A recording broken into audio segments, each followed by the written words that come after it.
Oh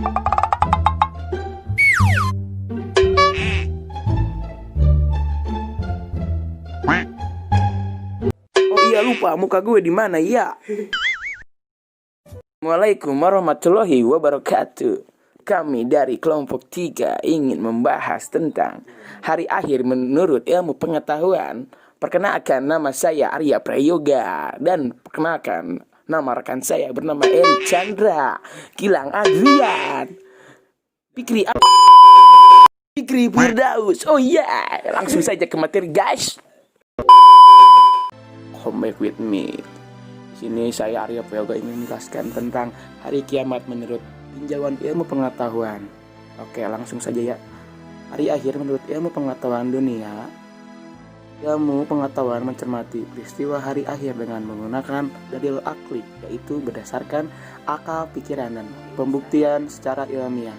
Para pakar ilmu alam berpendapat bahwa matahari merupakan sumber kehidupan bagi semua makhluk di bumi. Dari ilmu fisika yang menyatakan bahwa daya rotasi dan revolusi benda-benda langit tidak konstan. Hal itu menyebabkan pergerakan benda-benda langit goyah sehingga menimbulkan bertabrakan dan saling menghancurkan antara benda-benda langit. Di kemungkinan pula akan terjadi tabrakan dahsyat antara bintang yang besar dengan matahari. Selain itu juga kemungkinan bintang berekor yang sangat besar jatuh ke bumi sehingga menyeluruhkan bumi dalam sekejap.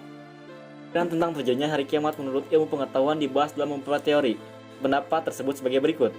Yang pertama, Profesor Ahmad Baikuni, MSc, PhD. Dalam buku Al-Quran Ilmu Pengetahuan dan Teknologi, beliau mengemukakan bahwa beberapa skenario tentang terjadinya kiamat menurut sains, yaitu yang pertama, menggambarkan habisnya bahan bakar termonuklir, yaitu hidrogen dalam matahari.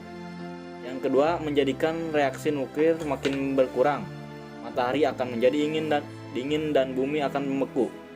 Yang ketiga, bila begitu tidak ada tanaman yang mampu tumbuh dan kehidupan di bumi yang akan berakhir. Waktu yang diperlukan matahari untuk menghabiskan bahan bakarnya sekitar 5 miliar tahun. Yang kedua, menggambarkan habisnya hidrogen di bumi. Semuanya makhluk hidup akan mati membeku seperti skenario pertama. Yang ketiga, evolusi matahari akan mengikuti kehidupan bintang. Yang ketiga, evolusi matahari akan mengikuti kehidupan bintang-bintang lainnya, yaitu bila ia setelah padam ia akan menyusut terus menjadi kecil sampai pada suatu saat ketika energi gravitasi berubah menjadi panas dan mengubahnya menjadi bintang raksasa merah. Pada kondisi itu, sistem tata surya sebagai bagian termasuk bumi kita akan tertelan oleh apinya. Semua makhluk hidup akan mati terbakar. Menggambarkan mengembangnya matahari. Matahari adalah salah satu bintang dan galaksi kita yang letaknya paling dekat dan bumi yang pada dasarnya merupakan satelit matahari. Menurut Sir James Jane, astronom ini berpendapat dalam buku Bintang-Bintang dalam Perjalanannya bahwa bulan itu akan mendekati bumi sedikit demi sedikit, hingga kedekatan itu mengancam keselamatan bumi. Pada saat itu, hari pembalasan akan segera tampak dan bulan akan berbelah. Tanpa diragukan lagi bahwa terbelah dan terjatuhnya bulan terjadi akibat rusaknya gaya tarik-menarik antar bintang. Matahari berbenturan dengan bumi atau dengan apa saja yang tidak kita ketahui dan tidak bisa kita bayangkan. Kejadian itu merupakan tanda terjadinya hari kiamat. Hari kiamat menurut Al-Quran, dengan mengkaji ayat-ayat Al-Quran, kita dapat memahami bahwa pada tahap pertama kehidupan dalam akhirat bukan dihidupkannya kembali manusia, tetapi terjadi perubahan yang menyeluruh di dalam sistem dan hukum alam semesta. Lalu, jadilah alam akhirat yang memiliki ciri-ciri khas yang tidak mungkin dapat kita ketahui secara detail. Dan nyatanya, kita tidak memiliki pengetahuan yang cukup mengenai hal itu. Ketika hari itu terjadi, seluruh umat manusia akan dibangkitkan secara bersamaan. Dari manusia pertama yang diciptakan Allah Subhanahu wa Ta'ala sampai manusia terakhir, agar mereka semua dapat melihat akibat dan hasil dari perbuatan mereka di dunia ini, yang kemudian mereka akan menempati surga atau neraka selama-lamanya.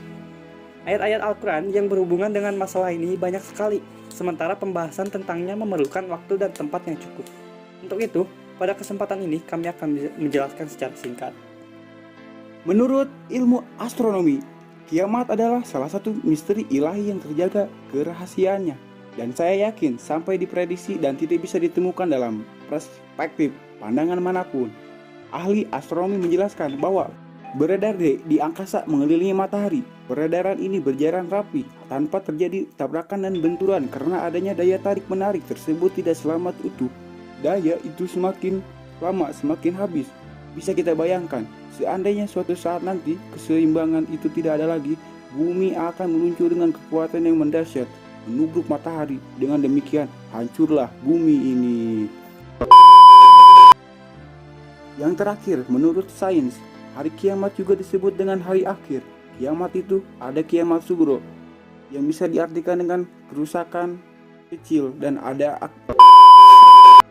kiamat kubro, kerusakan besar yang diartikannya. Setelah terjadi kiamat kubro, seluruh umat manusia yang pernah hidup di alam dunia akan dibangkitkan. Oke, sekian mungkin itu saja dari kelompok kami. Kurang lebihnya mohon maaf. Wassalamualaikum warahmatullahi wabarakatuh. Thanks for watching.